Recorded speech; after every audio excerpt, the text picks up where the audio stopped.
Hi കൂട്ടുകാരെ, high range family വ്ളോഗ്സിൻ്റെ മറ്റൊരു വീഡിയോയിലേക്ക് എൻ്റെ എല്ലാ കൂട്ടുകാർക്കും സ്വാഗതം. ഞാൻ ഇന്നിവിടെ കാണിക്കുന്നത് ഒരു വാൾ ഡെക്കറേഷനാണ്. നമുക്ക് വീട്ടിലുള്ള ചെറിയ ചെറിയ മെറ്റീരിയൽസ് വെച്ച് ഉണ്ടാക്കാൻ പറ്റുന്ന ഒരു വാൾ ഡെക്കറേഷനാണ്. അതിന് വേണ്ടത് കത്രിക വേണം, പെൻസില്, കോമ്പസ്, പശ, പിന്നെ തൂക്കിടാനൊരു പ്ലാസ്റ്റിക്കിൻ്റെ ഒരു സാധനം എൻ്റെ കയ്യിലുണ്ടായിരുന്നു, പിന്നെ ഒരു കാർഡ്ബോർഡിൻ്റെ പെട്ടി, പിന്നെ ഞാനത് ആ പ്ലാസ്റ്റിക് ഒട്ടിയില്ലെങ്കിൽ ഒട്ടിക്കാൻ വേണ്ടിയിട്ട് ഒരു കലണ്ടർ തൂക്കിയിട്ടതിൻ്റെ അതിൻ്റെ ഒരു ചെറിയത് പറിച്ചെടുക്കുന്നുണ്ട്. അത് നമ്മൾ ഈ പെട്ടി ഇതുപോലെ എടുത്തിട്ട് കോമ്പസ് വെച്ചിട്ട് നമ്മളൊരു റൗണ്ട് ഷേപ്പിൽ അളവ് കിട്ടുന്ന അനുസരിച്ച് അങ്ങോട്ട് വെട്ടിയെടുത്തു. അപ്പോൾ രണ്ട് ഭാഗത്തു നിന്നുള്ള ഭാഗങ്ങൾ ഞാൻ വെട്ടിയെടുക്കുന്നുണ്ട്. അത് ഇച്ചിരി കട്ടി കുറവുണ്ടായതുകൊണ്ടാണ് ഞാൻ അങ്ങനെ രണ്ടെണ്ണം വെട്ടിയെടുത്തത്. ഇനി നമുക്ക് ഒരു റൗണ്ടാണെങ്കിലും മതി കട്ടി ഉണ്ടെങ്കിൽ. കട്ടി ഇല്ലെങ്കിൽ നമുക്ക് രണ്ടെണ്ണം വെച്ചാൽ മതി. അങ്ങനെ വെട്ടിയെടുക്കുക നല്ല റൗണ്ടിൽ നോക്കിയിട്ട്. അത് കഴിഞ്ഞിട്ട് നമ്മൾ പശ വെച്ചിട്ട് ഒരു പേപ്പർ, ഞാനിപ്പോൾ എടുത്തേക്കുന്ന ഈ പേപ്പറാണ്. ഈ പേപ്പർ ഇല്ലെങ്കിൽ നിങ്ങളുടെ കയ്യിലുള്ള ഏതെങ്കിലും ഒരു പേപ്പർ, ഏതെങ്കിലും കളർഫുള്ളായിട്ടുള്ള പേപ്പർ ഉണ്ടെങ്കിൽ അത് വെച്ചിട്ട് നമുക്കിങ്ങനെ വെട്ടിയെടുത്തിട്ട് ഒട്ടിക്കാം. ഞാനിപ്പോൾ ആദ്യമേ ഒരു റൗണ്ട് വെട്ടി ആ കാർഡ്ബോർഡിൻ്റെ അളവിൽ തന്നെ ഒരെണ്ണം വെട്ടി. അത് കഴിഞ്ഞപ്പോൾ ഒരു ശകലം ഇച്ചിരി എക്സ്റ്റെൻഡ് ചെയ്തിട്ട് ഒന്നുകൂടെ വെട്ടിയെടുത്തു പേപ്പർ. അത് സൈഡ് ഒട്ടിക്കാൻ വേണ്ടിയിട്ടായിരുന്നു. അപ്പോൾ അങ്ങനെ വെട്ടിയെടുത്തതിന് ശേഷം നമ്മൾ ആദ്യമേ നമുക്ക് തൂക്കിടാൻ വേണ്ടിയിട്ട് ഇങ്ങനെ ഒരു ഹാങ്ങിങ് കിട്ടിയത് ഇങ്ങനെ ഒട്ടിച്ച് വെക്കുന്നുണ്ട്. അപ്പോൾ ഞാനത് ഒട്ടിയില്ലെങ്കിൽ ഞാൻ ആ കലണ്ടറിൻ്റെ ഒട്ടിക്കാം എന്നുള്ളൊരു പ്ലാനായിരുന്നു എൻ്റേത്. പക്ഷേ ഇത് ഒട്ടി കേട്ടോ, അത് നന്നായിട്ട് ഒട്ടി ഇരുന്ന കാരണം ഞാൻ വേറെ ഒന്നും എടുത്തില്ല. അപ്പോൾ അത് തന്നെ വെച്ച് സെറ്റ് ചെയ്തു.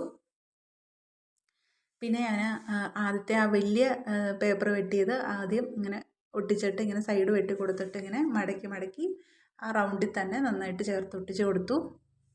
അപ്പോൾ നമുക്ക് അതിൻ്റെ സൈഡെല്ലാം ഫിനിഷ് ആയിട്ട് നന്നായി വൃത്തിയായിട്ട് തന്നെ കിട്ടി. നന്നായിട്ടൊന്ന് ഒട്ടിച്ച് കൊടുത്തപ്പോൾ നല്ല വൃത്തിയായിട്ട് തന്നെ കിട്ടി. പിന്നെ ഈ പേപ്പർ മറ്റേ പേപ്പർ വെച്ചിട്ട് ഒന്നുകൂടെ ഒട്ടിച്ച് കൊടുത്തു. അപ്പോൾ രണ്ട് സൈഡും നല്ല വൃത്തിയായിട്ടുള്ള റൗണ്ടിൽ നമുക്ക് കിട്ടി. അത് കഴിഞ്ഞപ്പോൾ ഒരു A4 പേപ്പർ ഞാനിങ്ങനെ മടക്കി എടുത്തിട്ട് വെട്ടിയെടുക്കുന്നുണ്ട്. നമുക്കിനി ഒട്ടിക്കാനുള്ള ഇതളുകൾ ഉണ്ടാക്കുന്നതിന് നമ്മൾ കടലയൊക്കെ പൊതിയില്ലേ, കടലയൊക്കെ പൊതിയുന്നത് പോലത്തെ കുമ്പിളുകൾ ഉണ്ടാക്കണം. അങ്ങനെ ഉണ്ടാക്കാൻ വേണ്ടിയിട്ട് നമ്മൾ സമചതുരത്തിലുള്ള പേപ്പറുകളാണ് ഉണ്ടാക്കേണ്ടത്. കാരണം നമുക്ക് അതിൻ്റെ അറ്റത്തുള്ള ഭാഗമാണ് നമുക്ക് പുറമെ നല്ല ഭംഗിയായിട്ട് വരേണ്ടത്. അപ്പോൾ സമചതുരത്തിലുള്ള പേപ്പറുകൾ വെട്ടിയെടുക്കാൻ വേണ്ടി ശ്രദ്ധിക്കണം. അപ്പോൾ ഞാനത് ആദ്യമേ ഒരു മടക്ക് ഇങ്ങനെ A4ൽ നിന്ന് സമചതുരത്തിൽ വെട്ടിയെടുത്തിട്ട് വീണ്ടും 4ആയിട്ട് കണ്ടിച്ചെടുക്കുന്നു. അത് കഴിഞ്ഞിട്ട് വീണ്ടും മടക്കി എടുത്തിട്ട് കുഞ്ഞു കുഞ്ഞു കഷ്ണങ്ങളാക്കിയെടുത്തു. നമ്മൾ ചെറിയ ചെറിയ ഇതളുകളാണ് ഉണ്ടാക്കാൻ ഉദ്ദേശിക്കുന്നത്. അപ്പോൾ അതുകൊണ്ട് അങ്ങനത്തെ ചെറിയ കഷ്ണങ്ങളാണ് ഉണ്ടാക്കിയെടുത്തത്. അങ്ങനെ കുറേ നമുക്ക് വേണം കേട്ടോ, ഒരു 10-100 ഇതളുകൾ നമുക്ക് ഉണ്ടാക്കിയെടുക്കണം. എന്നാലാണ് ഇത് ഒട്ടിക്കാനായിട്ട് നമുക്ക് തികയുള്ളൂ. അപ്പോൾ അത്രയും തന്നെ ഞാൻ വെട്ടിയെടുത്തിട്ടുണ്ട്. ഇച്ചിരി മെനക്കെട്ട പണി തന്നെയാണ് കേട്ടോ. ഇച്ചിരി നേരം മെനക്കെടാൻ നമ്മൾ തയ്യാറായിട്ടുണ്ടെങ്കിൽ മാത്രമാണ് ഇത് ഉണ്ടാക്കാൻ പറ്റത്തുള്ളൂ. അപ്പോൾ ഇച്ചിരി സമയമെടുക്കും. ചെയ്യാൻ ഇഷ്ടമുള്ളവർക്ക് ഈ സമയമൊന്നും വലിയ കാര്യമുള്ള കാര്യമല്ല. അതുകൊണ്ട് ഇങ്ങനെ ഞാൻ കുറേ വെട്ടിയെടുത്തിട്ടുണ്ട്. വെട്ടിയെടുത്തിട്ട് ഇതാ ഇങ്ങനെ വിടർത്തിയിട്ട് കളിക്കുമൊന്നും വേണ്ട കേട്ടോ, ഞാൻ ഇത്ര ഇട്ടാക്കിയിട്ടുണ്ടെന്ന് കാണിച്ചതാണേ. ഇനി അതിൻ്റെ ഓരോ കഷ്ണം എടുത്തിട്ട് നമ്മളിങ്ങനെ കുമ്പിളുകളാക്കി ഉണ്ടാക്കണം. കടല പൊതിഞ്ഞിട്ടുള്ളവർക്ക് എളുപ്പമുണ്ടായിരിക്കും, അല്ലാത്തവർക്കും കുഴപ്പമൊന്നുമില്ല കേട്ടോ. ഇങ്ങനെ മടക്കിയെടുത്ത് നമ്മൾ ഓരോ ഇതളുകൾ ഉണ്ടാക്കിയെടുക്കുകയാണ്. അങ്ങനെ കുറേ സമയമെടുത്ത് ഇങ്ങനെ സൈഡൊക്കെ ഒട്ടിച്ച് നമുക്ക് ആദ്യമൊക്കെ ഒട്ടിക്കാൻ നല്ല പാടാട്ടോ. അപ്പോൾ ഞാൻ പശയൊക്കെ അതിൻ്റെ മൂടൊക്കെ കണ്ടിച്ചെടുത്ത് വെച്ചിട്ടാട്ടോ ഒട്ടിക്കുന്നത്. പക്ഷേ അതിൻ്റെ ഒന്നും ആവശ്യമില്ല. ഞാൻ നോക്കിയപ്പോൾ എനിക്ക് എളുപ്പത്തിന് ഞാൻ ചെയ്തു വെച്ച പരിപാടിയാട്ടോ. ഫെവിക്കോളാണ് എടുത്ത് ഒട്ടിക്കുന്നത്. ഫെവിക്കോൾ വെച്ചിട്ട് ഒട്ടിക്കാൻ നന്നായിട്ട് ഒട്ടുന്നുണ്ട്. അങ്ങനെ ഓരോന്ന് ഉണ്ടാക്കി നമ്മൾ കുറേ അധികം ഉണ്ടാക്കിയെടുത്തു. നന്നായിട്ട് വൃത്തിയായിട്ട് അതിൻ്റെ ഇതളുകൾ കിട്ടാൻ നോക്കണം കേട്ടോ. അപ്പോൾ നമ്മൾ കുറേയൊക്കെ ഉണ്ടാക്കുക നമുക്ക് മടുക്കുമ്പോൾ നമ്മൾ ചുളുങ്ങിപ്പോവുകയോ അല്ലെങ്കിൽ അറ്റം കീറിപ്പോവുകയൊക്കെ ചെയ്താൽ അതിൻ്റെ ഭംഗി നഷ്ടപ്പെടും. അതുകൊണ്ട് ചെയ്യുന്നത് വൃത്തിയായിട്ട് തന്നെ ചെയ്തെടുക്കണം. പിന്നീട് ഇങ്ങനെ ആ റൗണ്ടിൽ നമ്മളിങ്ങനെ ഒട്ടിച്ചെടുത്തു.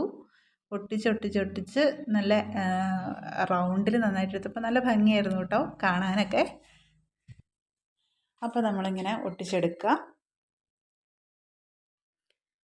ഇങ്ങനെ ഒട്ടിച്ച് അത് കഴിഞ്ഞിട്ട് നമ്മൾ വീണ്ടും അതിൻ്റെ മേൽഭാഗത്ത് അതിൻ്റെ ഇടയ്ക്ക് വെച്ച് നമ്മൾ ഒട്ടിച്ചെടുത്തു.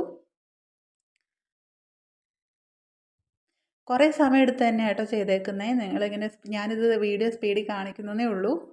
നന്നായിട്ട് സമയം എടുക്കും. നന്നായിട്ട് സമയം പോകുന്നൊരു കേസ് തന്നെയാണ്. പക്ഷേ ഔട്ട്പുട്ടിൻ്റെ കേസിൽ യാതൊരു കോംപ്രമൈസും ഇല്ല. നല്ല ഭംഗിയായിട്ട് തന്നെ കിട്ടും. ഇച്ചിരി മെനക്കെടണമെന്ന് മാത്രമേ ഉള്ളൂ. അപ്പോൾ ഞാൻ ആദ്യം കുറേ ഉണ്ടാക്കി, അപ്പോൾ തികഞ്ഞില്ല. എന്നിട്ട് പിന്നെ ഞാൻ പേപ്പറൊക്കെ വെട്ടി വീണ്ടും കുമ്പിളുകൾ ഉണ്ടാക്കി, എന്നിട്ട് കുറച്ചുണ്ടാക്കും, ഒട്ടിക്കും. അങ്ങനെയുള്ള പ്രോസസ്സ് തുടർന്ന് ലാസ്റ്റ് നമ്മൾ ഫൈനലിൻ്റെ സെറ്റപ്പിലേക്ക് എത്തുകയാണ് ചെയ്യുന്നത്.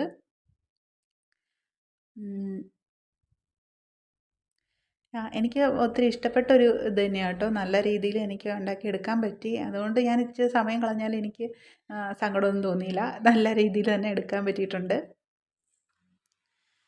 പിന്നെ നമ്മൾ ഒട്ടിക്കുന്ന പശയൊക്കെ ഒട്ടുന്നുണ്ടോ എന്ന് ശരിക്കും നോക്കണം കേട്ടോ. ഇല്ലെങ്കിൽ ഇടയ്ക്കുന്ന് ഇളകിപ്പോകാനുള്ള ചാൻസൊക്കെ ഉണ്ട്. അപ്പോൾ അതുകൊണ്ട് പശയെല്ലാം നന്നായിട്ട് തന്നെ തൂക്കണം.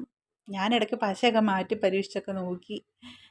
ഫെവിക്കോള് മാറ്റി വേറെ പശ എടുത്തു, സ്റ്റിക്ക് എടുത്ത് നോക്കി. പക്ഷേ എനിക്ക് പെർഫെക്റ്റായിട്ട് തോന്നിയത് ഫെവിക്കോള് തന്നെയാണ് കേട്ടോ.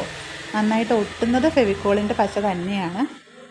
അപ്പോൾ ഫെവിക്കോള് തന്നെയാണ് നല്ലത് ഒട്ടിക്കാനായിട്ട്. അങ്ങനെ ഒട്ടിച്ച് നമ്മൾ ലാസ്റ്റ് ഫൈനൽ പ്രോഡക്റ്റിലേക്ക് എത്തുകയാണ്. അപ്പോൾ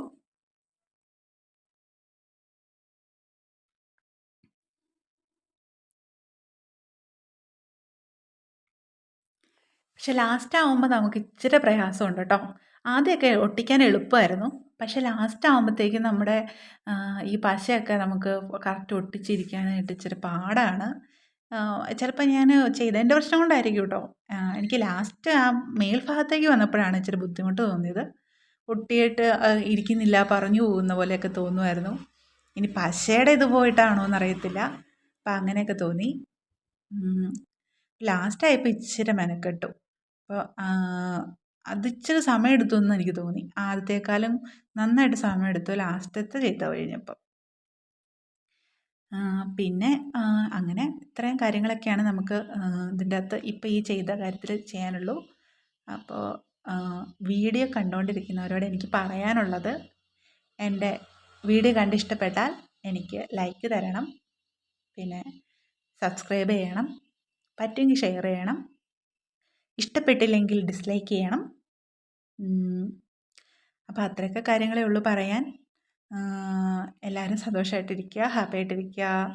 അപ്പോൾ ഇങ്ങനെ ഇത് ഇഷ്ടപ്പെട്ടവർ ഇതൊന്നും ഉണ്ടാക്കി നോക്കണം കേട്ടോ. എന്നിട്ട് ഇതിനെക്കുറിച്ചുള്ള അഭിപ്രായങ്ങൾ കമൻ്റായിട്ട് രേഖപ്പെടുത്തണം. ഇച്ചിരി മെനക്കെട്ട പണിയാണെങ്കിലും ചെയ്തു കഴിഞ്ഞാൽ സൂപ്പറല്ലേ. അപ്പോൾ കമൻറ്റ് ചെയ്യുക. അപ്പം അത്രയൊക്കെ ഉള്ളൂ. Tata, bye bye, see U.